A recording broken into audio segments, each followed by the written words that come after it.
Hey everyone, and welcome back. In this video, I'm going to show you how to convert your Icici bank credit card bill into EMI step by step. RSO, without further ado, let's get started. RSO, first of all, log into your Icici mobile banking app using your PIN or fingerprint.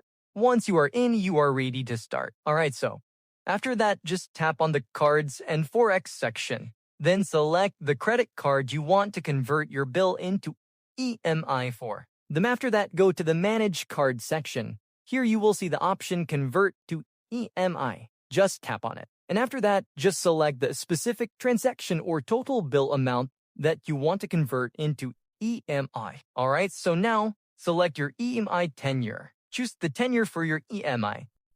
This could be 3 months or longer, depending on your preference.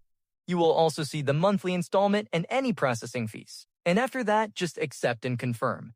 After reviewing all the details, tap Confirm or Submit. You will get a confirmation message, and the EMI will appear on your next credit card statement. And another bonus tip, you can also convert your bill to EMI using iMobile Pay, Icici Internet Banking, or by calling Icici Customer Care. So that's it. You have successfully converted your Icici credit card bills into EMI. Simple, quick, and convenient. So thanks for watching.